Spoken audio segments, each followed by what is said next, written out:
Assalamualaikum warahmatullahi wabarakatuh.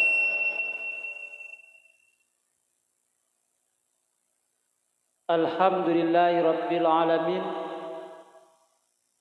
wa bihi nasta'in ala umurid dunya waddin. Ashhadu an la ilaha illallah wahdahu la syarika lahu rabbul alamin wa ashhadu anna Muhammadan abduhu wa rasuluhu khatamul anbiya'i wal mursalin sayyidina wa maulana Muhammadin wa ala alihi wa ashabihi ajma'in, amma ba'du. Bapak-bapak, ibu-ibu, hadirin rahimakumullah. Pertama-tama marilah kita bersyukur kepada Allah dengan ucapan Alhamdulillahi rabbil alamin.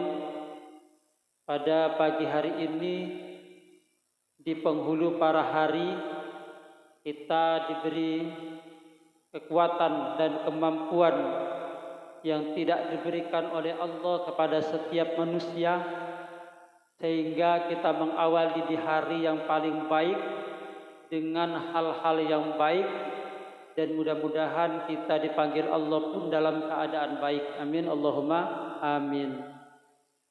Salawat serta salam mudah-mudahan tetap tercurahkan pada junjungan Nabi besar Muhammad sallallahu alaihi wasallam, dan mudah-mudahan kita termasuk dari golongan umatnya yang kelak mendapatkan syafaatnya di yaumil qiyamah.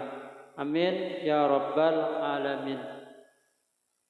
Bapak-bapak, ibu-ibu, hadirin kaum muslimin rahimakumullah. Rasulullah sallallahu alaihi wasallam diutus di muka bumi ini tidak hanya untuk satu kelompok dan satu golongan serta satu makhluk saja.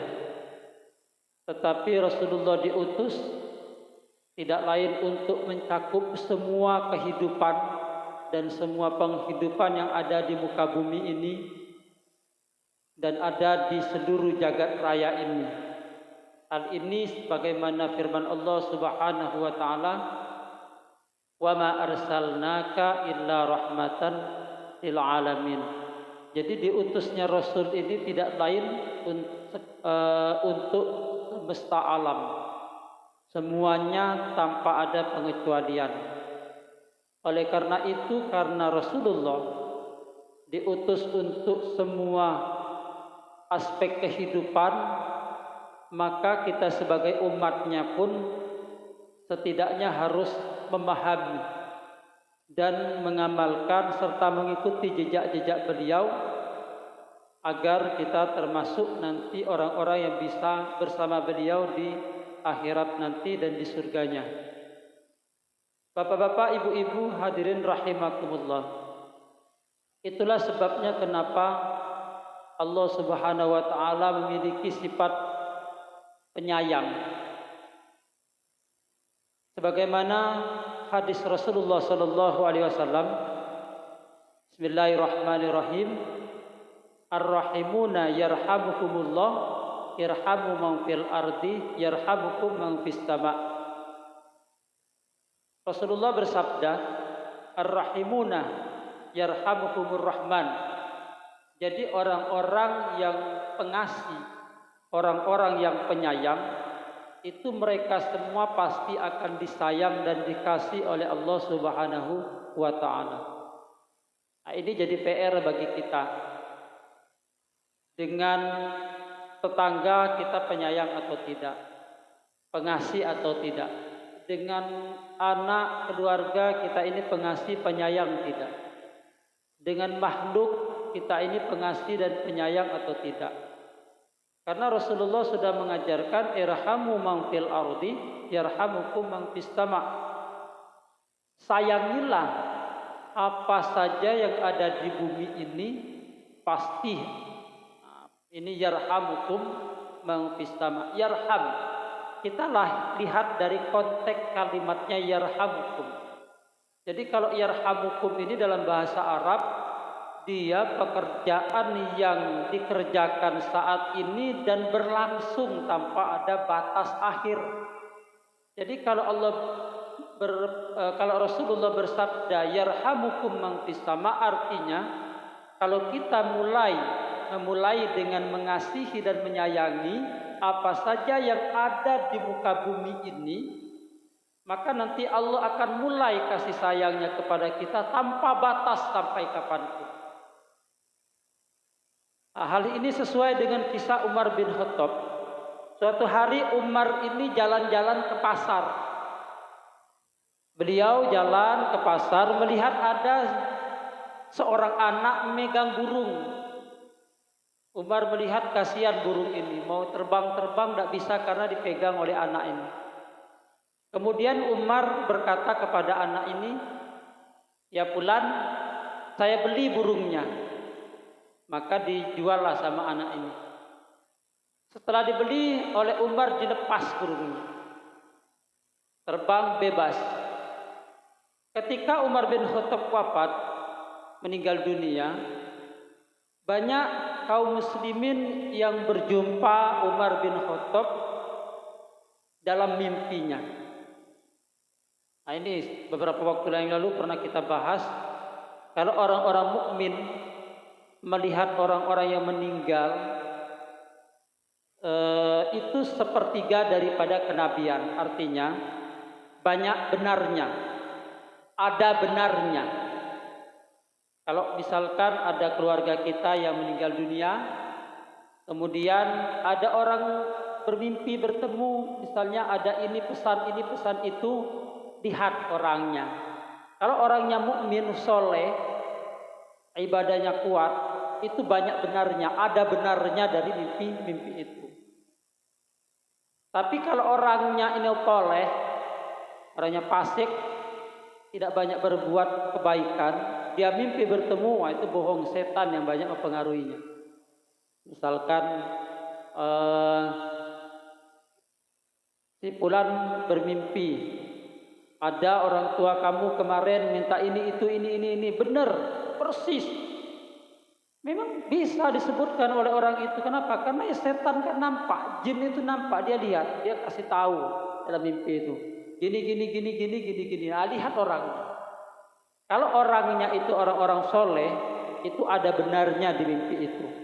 Tapi kalau orang-orangnya jauh dari Allah, itu dusta, karena jin dan setan yang mempengaruhinya. Nah, orang-orang mukmin di zaman Umar itu melihat Umar dalam mimpinya bertanya, "Ya Umar, apa yang sudah Allah perbuat atas dirimu?" Lalu Umar berkata kepada orang-orang tersebut, tidak satu dua orang yang bermimpi.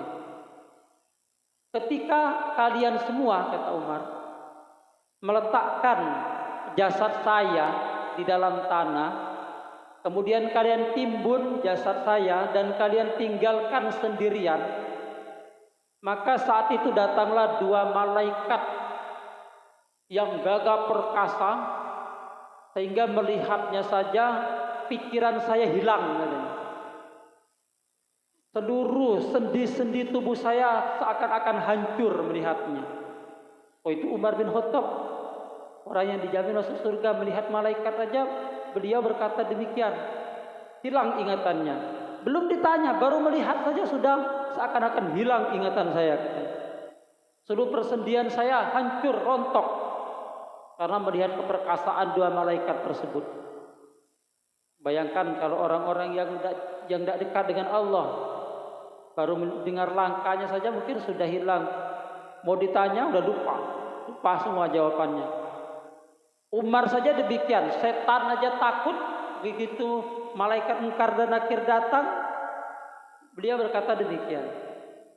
Namun ketika malaikat itu datang mendekat, tiba-tiba ada suara,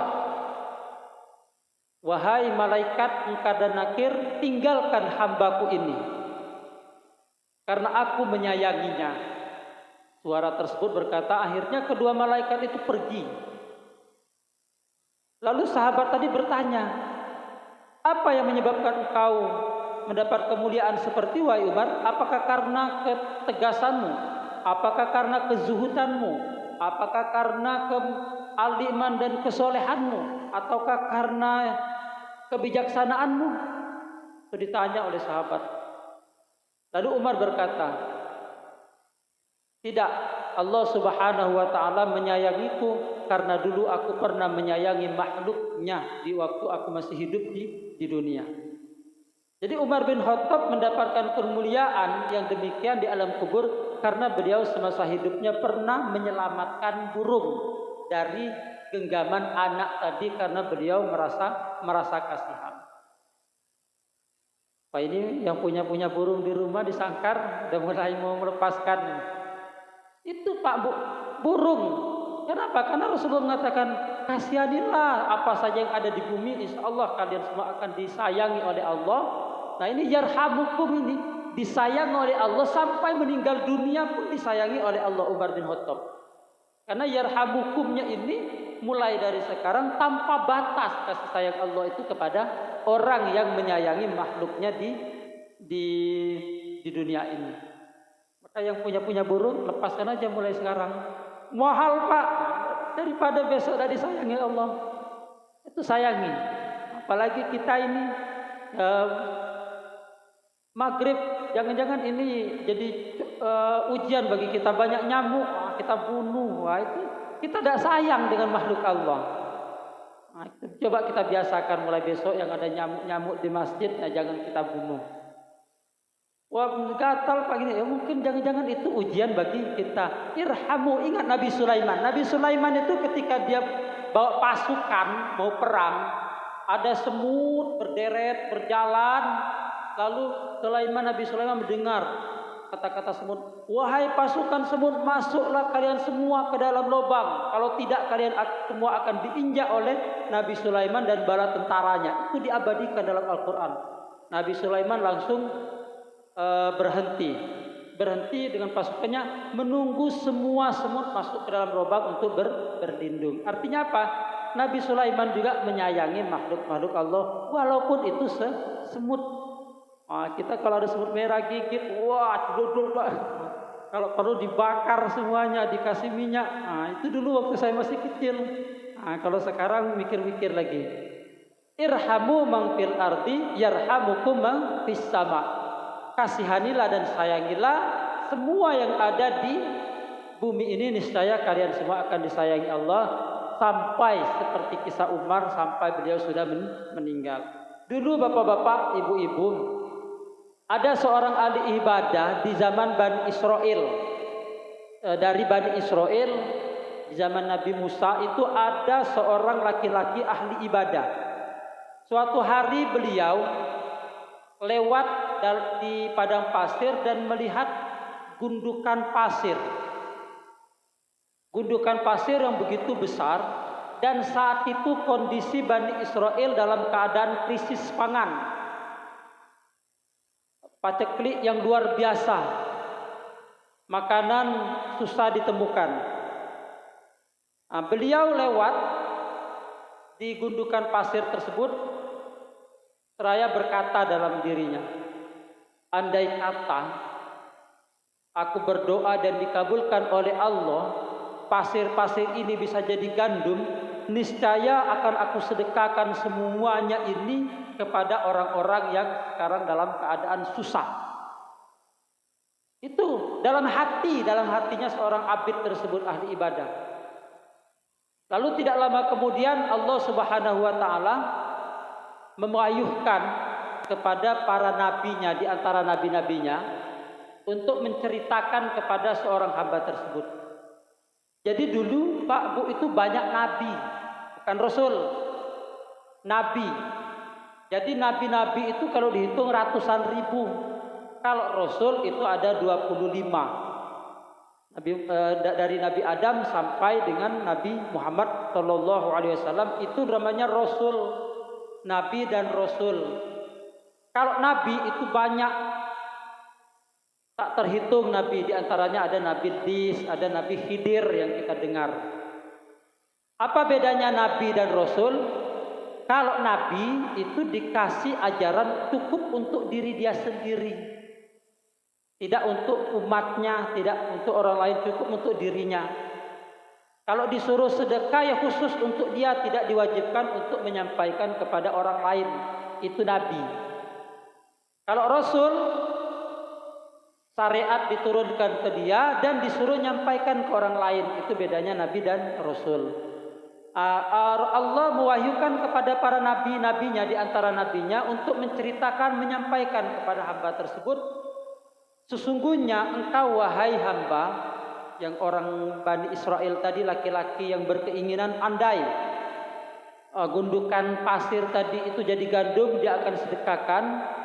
Nah, itu oleh Allah disampaikan kepada nabinya untuk menceritakan kepada si laki-laki tadi bahwasannya engkau wahai laki-laki yang tadi ingin mewakafkan makanan sebesar itu, engkau sudah diberi pahala oleh Allah sebanyak itu juga, sebesar gundukan pasir tadi, karena engkau mengasihi makhluk Allah yang lain. Di mana letak kasih sayangnya seorang hamba tadi? Dia memikirkan orang lain. Saat itu kondisi Bani Israel dalam keadaan susah cari pangan. Dia berpikir, bentuk kasih sayangnya, andai pasir-pasir ini jadi gandum, aku akan sedekahkan ke orang-orang yang lagi susah. Itu bentuk kasih sayangnya seorang ahli ibadah kepada orang lain. Karena kasih sayang itulah Allah Subhanahu wa ta'ala menyayanginya dan memberi dia pahala sebesar gundukan pasir tersebut. Sebanyak gundukan pasir tersebut. Hitung aja pasir berapa banyak itu, berapa besar dan berapa butir dari pasir itu. Sebanyak itulah pahala yang Allah berikan kepada orang tersebut. Jadi kalau kita Pak Bu melihat orang kesusahan, kalau tidak bisa bantu, minimal ada keinginan. Melihat orang susah, ya Allah, kalau saya ada uang aja sudah saya bantu orang tersebut. Nah, itu sudah jadi ibadah bagi kita. Bentuk kasih sayang kita kepada hamba Allah yang lainnya. Nah, jangan sampai kita melihat orang susah, melihat orang yang melarat, melihat orang yang lagi butuh, kita cuek. Minimal kalau tidak ada, itu ada kasih sayang dalam hati kita. Ada keinginan untuk membantu. Andai kata saja pasir yang di lautan itu jadi beras, tak kasih kamu. Nah, itu berapa besar itu? Berapa banyak pahalanya? Karena sudah niat. Janganlah cuek, ada batu satu. Andai kata batu ini emas sudah tak kasih. Sayanglah kalau cuma satu batu. Andai kata batu-batu di depan rumah ini jadi mutiara, akan saya bantu. Berapa besar? Ini bentuk dari kasih sayang manusia kepada makhluk-makhluknya. Artinya apa Bapak-bapak, Ibu-ibu? Kalimat rahimah, yarham, dari kata-kata rahimah, roh'amim, itu satu akar kata dengan rahmat. Jadi kita ini mengharap rahmat Allah itu berawal kalau kita menyayangi dan mengasihi makhluk-makhluk Allah yang ada di muka bumi. Karena kita akan butuh rahmat nantinya. Orang yang masuk surga Allah Subhanahu wa ta'ala itu karena rahmat Allah. Pernah saya ceritakan dulu seorang ahli ibadah yang ibadahnya 500 tahun masuk surga karena rahmat Allah, dia protes seakan-akan menolak, masa saya masuk surga cuma karena rahmat bukan karena ibadah saya 500 tahun. Allah hitung, ternyata rahmat Allah yang kecil itu tak sebanding, atau ibadah dia 500 tahun itu tak sebanding dengan rahmat Allah yang kecil itu. Rahmat Allah, kita butuh rahmat Allah Subhanahu wa ta'ala. Kita sangat butuh rahmat Allah ini di dunia ini, bahkan terlebih nanti di akhirat. Maka jangan pernah kita putus untuk mendapatkan rahmat Allah. Jangan sampai kita putus asa mencari rahmat Allah. Dari mana rahmat Allah itu kita peroleh? Kita menyayangi dulu makhluk-makhluk Allah yang ada di muka bumi ini. Pernah kita terbayang melihat anak yatim begitu banyak di Pinang Merah, ada nggak terdetik dalam hati kita untuk menyayangi mereka? Kalau ada bismillah tiap pagi ini kotak anak yatim, itu bentuk dari yarham kita. Kita menyayangi mereka demikian. Kalau kita datang satu persatu itu susah nampaknya. Tapi dengan kita memulai berpikir untuk menyayangi hamba-hamba Allah yang lain, kita mulai. Nah, jangan sampai kita ini putus asa dengan rahmat Allah Subhanahu wa Ta'ala. Bahkan orang walaupun dia penuh dengan kemaksiatan, tetapi dia senantiasa mengharap rahmat Allah, itu lebih dekat dengan Allah daripada seorang ahli ibadah yang memutuskan rahmat itu. Dalam hadis Rasulullah Sallallahu Alaihi Wasallam, Rasulullah bersabda, Al-fajir ar-raji rahmatallahi ta'ala aqrabu ilallahi ta'ala minal abidil muqnit. Artinya begini, orang yang penuh dengan kemaksiatan, penuh dengan dosa, yang berharap terus dengan rahmat Allah, itu lebih dekat dengan Allahnya daripada orang yang ahli ibadah tapi dia memutus rahmat Allah. Dia ibadah khusus untuk dia sendiri, menyampingkan, meninggalkan sosial dia. Itu lebih jauh daripada orang yang penuh maksiat tapi dia berharap rahmat Allah Subhanahu wa Ta'ala. Ar-raji al-fajir ar-raji rahmatallahi ta'ala aqrabu ilallahi ta'ala minal abid al-muqnit. Dulu ada kisah di Bani Israel di zaman Nabi Musa. Kenapa ini kok banyaknya cerita di kisah Bani Israel? Karena memang banyak cerita Bani Israel zaman Nabi Musa itu banyak. Cuma yang terekam di Al-Quran hanya itu saja. Nabi Musa kecil, Fir'aun membela laut. Cuma sebenarnya banyak cerita Bani Israel. Sampai diabadikan ada surat namanya Bani Israel. Ceritanya dulu ada seorang ahli ibadah. Dia beribadah tekun, banyak ibadahnya. Lalu ketika mau meninggal, sudah merasa sakaratul maut, beliau berdoa kepada Allah, Ya Rabb, sudah sekian lama saya beribadah kepadamu, apa yang kau persiapkan bagiku? Kata orang ahli ibadah tadi. Lalu Allah Subhanahu wa Ta'ala mewahyukan kepada dia neraka, katanya. Dia kaget, apa yang sudah kau persiapkan ya Rabb atas ibadah-ibadah yang saya lakukan? Allah menjawab melalui malaikatnya, neraka. Lalu ditanya, kenapa ya dipersiapkan neraka? Kok tidak surga padahal dia ibadahnya tekun? Lalu dijawab oleh Allah Subhanahu wa Ta'ala, sesungguhnya engkau beribadah khusus untuk dirimu saja, kau egois. Engkau memutuskan rahmat Allah, rahmat orang-orang yang lain. Engkau memutuskan orang-orang lain untuk mendapatkan rahmat Allah Subhanahu wa Ta'ala. Karena engkau memutuskan rahmat Allah, itulah Allah Subhanahu wa Ta'ala tidak menyayangimu. Bisa jadi bapak-bapak, ibu-ibu, orang butuh dengan tenaga kita, orang butuh dengan pikiran kita untuk mencari rahmat Allah Subhanahu wa Ta'ala. Saya ilustrasikan begini. Misalkan ada orang yang butuh lagi dalam kesusahan, kesulitan, dia butuh solusi dari kita, baik dari pikiran ataupun dari hal yang lainnya. Karena dengan solusi itulah dia keluar dari masalah dan dia mendapatkan kesenangan dan kebahagiaan di hatinya. Kebahagiaan dan kesenangan itulah bentuk salah satu dari rahmat Allah Subhanahu wa Ta'ala. Dari mana dia mendapatkan kesenangan itu? Dari mana dia mendapatkan kebahagiaan itu? Karena bahagia dan senang itu bentuk dari rahmat Allah Subhanahu wa Ta'ala. Bisa jadi dari solusi yang kita berikan, dari kata-kata yang kita sampaikan kepada mereka. Nah, kalau kita memikirkan diri sendiri, hanya beribadah terus kepada Allah Subhanahu wa taala, padahal makhluk lain, manusia lain, orang-orang lain pun butuh dengan kita, sementara kita tidak mau memberikan solusi kepada mereka. Kita sibuk saja dengan ibadah kepada Allah Subhanahu wa taala tanpa memikirkan orang lain. Ini untuk balasannya. Balasannya dari Allah Subhanahu wa taala digambarkan dengan seorang abid yang egois untuk ibadah diri dia sendiri, tanpa memikirkan orang-orang lain atau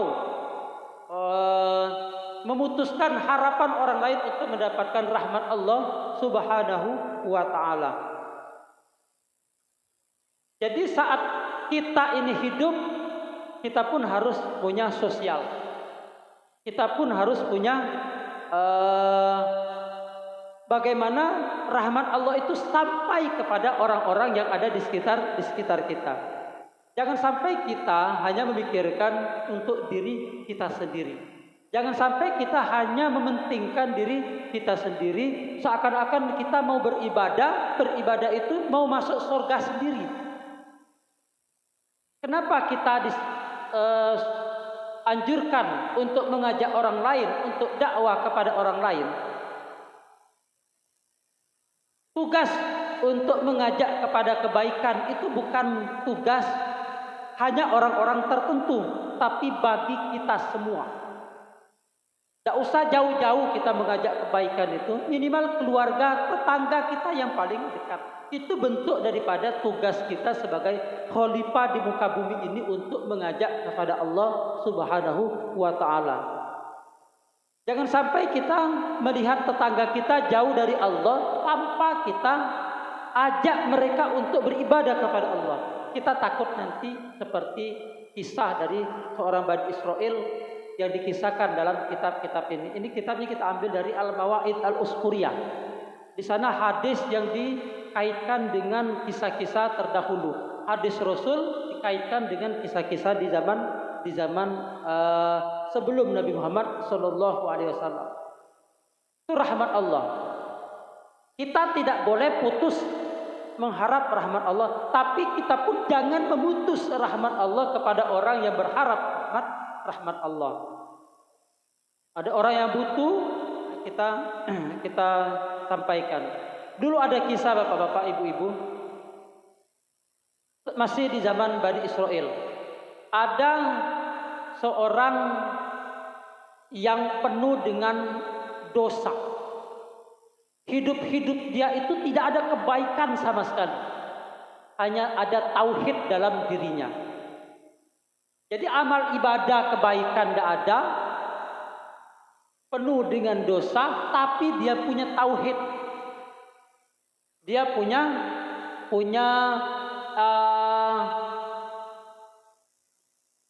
keyakinan yang sangat kuat. Beliau berpesan kepada keluarga dan ahli warisnya. Berkata, andai kata saya meninggal dunia, katanya, maka bakarlah saya. Karena ini syariatnya bukan syariat Nabi Muhammad, tapi syariat sebelum Nabi Muhammad yang ada di zaman Nabi Musa, yaitu Bani Israel.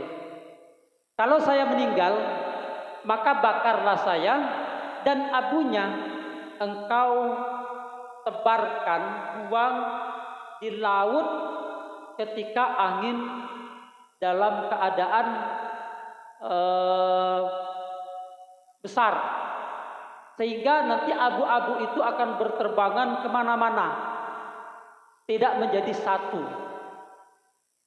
Maka begitu meninggal, dilaksanakanlah wasiat ini oleh ahli warisnya. Setelah dibakar, dibuang abunya, saat itu beliau sudah dalam genggaman Allah Subhanahu wa taala. Wallahu alam seperti apa dalam genggaman Allah Subhanahu wa taala. Lalu ditanya oleh Allah Subhanahu wa taala kepada hamba tadi, apa yang menyebabkan engkau sedemikian rupa melaksanakan seperti ini, membakar diri, mewasiatkan dibuang abunya? Lalu beliau menjawab, "Ya Rabb, saya malu dengan kemaksiatan dan tidak adanya kebaikan pada diri saya. Saya malu menghadapmu dalam keadaan tidak memiliki kebaikan. Oleh karena itulah agar saya ini datang ke beliau ini menganggap kalau sudah dibakar abunya tersebar itu sudah hilang masalah. Seperti ajarannya agama Hindu, itu dibakar hidup-hidup. Dulu 2001 saya pernah ke Bali itu melihat upacara pembakaran mayat. Dibakar betul. Jadi dikelilingi ya seperti di film-film Mahabharata itulah Pak. Pernah lihat film Mahabharata itu? Nah, itu dibakar. Setelah dilihat oleh Allah, dia berkata, malu bertemu Allah tanpa ada kebaikan. Lalu Allah Subhanahu wa taala mewahyukan kepada nabinya bahwasannya diceritakan hamba ini sudah dikasihani oleh Allah Subhanahu wa taala dan diampuni. Kenapa diampuni? Karena beliau punya tauhid. Tauhidnya keyakinan dia ini nanti kalau menghadap Allah malu, ada perasaan malu, itulah yang menyebabkan dia diampuni oleh Allah Subhanahu wa taala, dan ada bentuk tidak putus asa dengan rahmat Allah. Apa rahmat Allah yang dia tidak putus asa? Dia ada punya keyakinan, ada rasa malunya bertemu dengan Allah Subhanahu wa taala. Keyakinan dia masih ada. Dia punya keyakinan kalau dia nanti bertemu dengan Allah tanpa kebaikan, dia merasa malu. Lalu Allah Subhanahu wa taala ampuni. Nah, kita hidup di dunia ini dalam beribadah malu atau tidak ketika menghadap Allah tanpa ada kebaikan. Dulu di zaman Bani Israel juga masih ada cerita. Ada cerita pada orang laki-laki yang meninggal. Lalu meninggal oleh orang-orang kampung itu karena orang ini memang tidak ada kebaikan dan penuh dengan kemaksiatan. Oleh mereka saking hinanya laki-laki ini tidak dikuburkan, tidak dimandikan, tidak dikafani, tidak disolatkan, diseret. Saking hinanya diseret, orang ini diseret, dibuang di tong sampah. Saking hinanya. Lalu Allah mewahyukan kepada Nabi Musa, wahai Musa, di daerah A bernama Fulan, beliau ini waliullah, wali Allah yang meninggal dunia tapi tidak diurus sebagaimana mestinya. Maka engkau wahai Musa datanglah ke sana, uruslah selayaknya dan kerjakanlah sebagaimana manusia sebagai haknya. Pergilah Nabi Musa ini mencari laki-laki tersebut. Sampai ke daerah yang dituju, yang disampaikan oleh Allah melalui malaikatnya, beliau bertanya kepada penduduk, di mana laki-laki yang disebutkan Fulan bin Fulan, apakah benar berita itu adanya? Maka saat itulah penduduk memberitahu memang benar.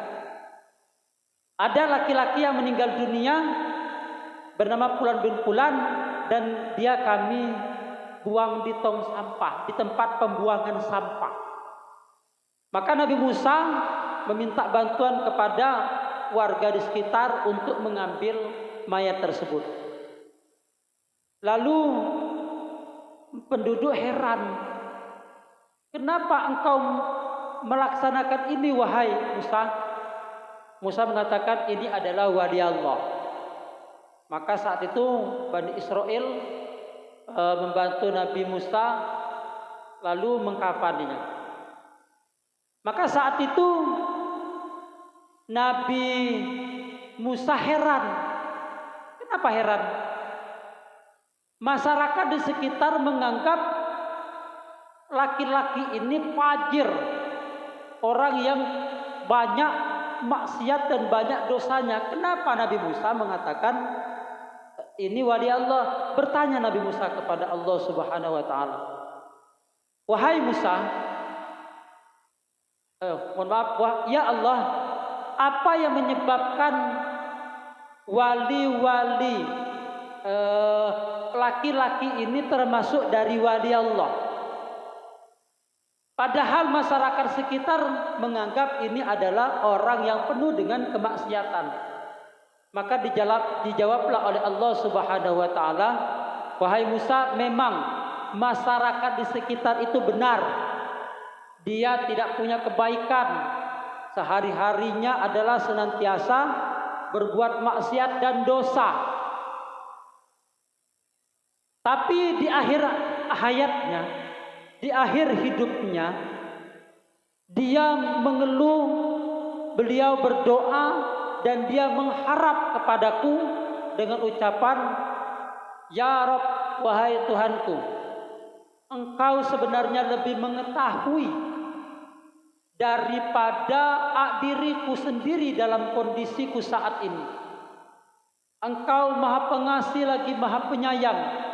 Engkau Maha Pengampun. Engkau adalah Maha segala-galanya di atas segala-galanya.